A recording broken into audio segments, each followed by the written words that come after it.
Today I want to talk about pacing yourself. I'm pretty tired, and that's because I've had a pretty jam-packed few months, maybe even a whole year.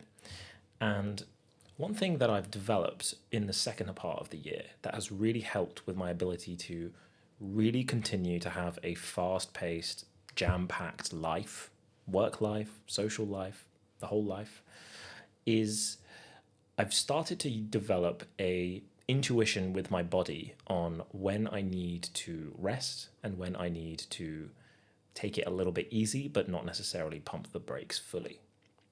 And I want to sort of talk about how that feels. Every morning before I get out of bed, I check in with my body and try to understand whether or not this is a good day. I've had enough rest, I'm not fatigued, I feel optimistic about the day, or if it's what I call a defensive day, and that's when I can definitely do stuff, but I need to be a little bit defensive with my energy and maybe leave the social occasion a little bit early or be careful not to jam pack the day full of meetings or highly stressful things. Or it's a day where I consider myself in the red zone, which is when I should really be pumping the brakes, because if I go any further and I stretch myself any further, I will start to burn out.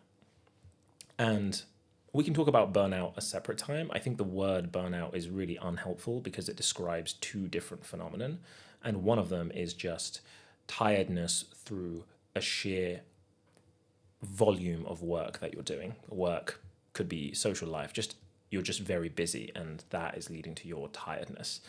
And when I say burnout in this context, that's what I mean. But usually I don't like to use burnout to refer to that. Maybe I'll talk about burnout tomorrow. But all of that to say, I like to check in with my body to try to understand where I am in these three different areas. Am I in this like defensive yellow zone? Am I in a red zone?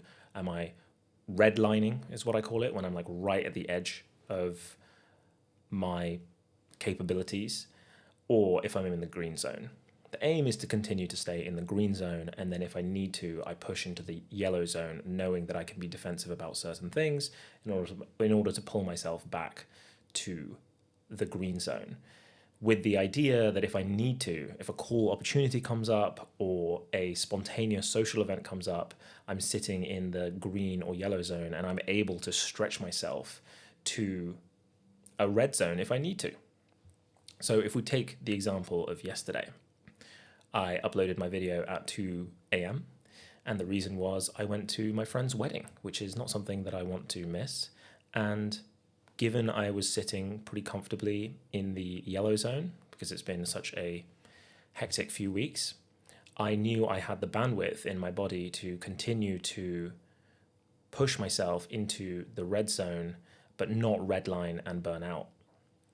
And so I was able to spend that currency of my physical body and my energy on something that matters to me and that I'm willing to spend the extra energy on, knowing that I will put myself in a place where I will need the rest the next day. And this sort of planning, this pre-planning of my week, of my month, and really focusing on putting in days that are a lot less strenuous, both socially, work-wise, and just sleep schedule-wise, has meant that I can maintain a really packed life more than if I had just waited for myself to get tired and then having to cancel or trudge through the plans, regretting them. And I've been able to live a more optimistic and enthusiastic life, especially with the plans when they are more back to back, because I have been using this method that I've developed, which isn't really like a method I can explain to people.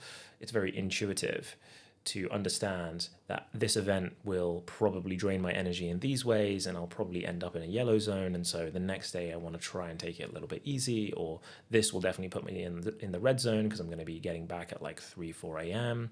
And I shouldn't have an early start the next day, but also that whole day should be pretty easy.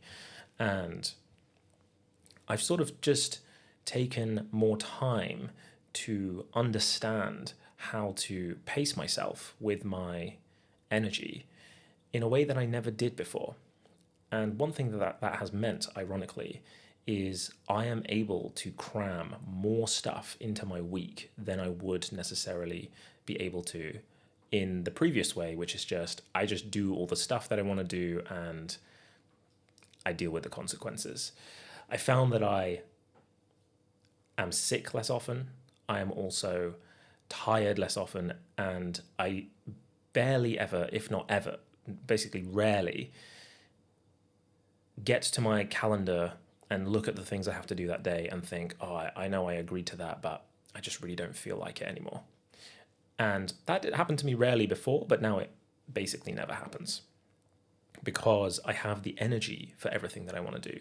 In fact, I've been able to add a bunch more stuff into my life because I am managing my energy on a more zoomed out level as well as on a day-to-day level. So yes, today is a pretty easy day, an easygoing day, because yesterday put me in that red zone, and today I'm feeling pretty tired, knowing that I'm going to have an early night today and hopefully reset myself back into this green zone. Partially what I use in order to do this is my health tracker. I use a Whoop, which is a screenless health tracker. It's pretty expensive, but I really get value from it because it tells me different things about my sleep and my nervous system in terms of my heart rate and my stress levels and how much I've recovered. But it also gives me understanding of how much my body has strained, whether or not I've done a bunch of steps that day, whether or not I did a bunch of running or other exercise, or if just I had an unusual amount of strain on my body because I was just more stressed than usual. And all of these things I take into consideration when I think about whether or not I'm in a green zone, a yellow zone, or a red zone. And this has really helped, particularly when dealing with long COVID and chronic fatigue, which thankfully I am much better with. And partially I think that's because I have these systems now to deal with it, and partially because I think I am recovering. Alhamdulillah for that. But that's sort of what I want to talk about today, just pacing myself and taking a little bit of a rest, because that's what I'm doing today.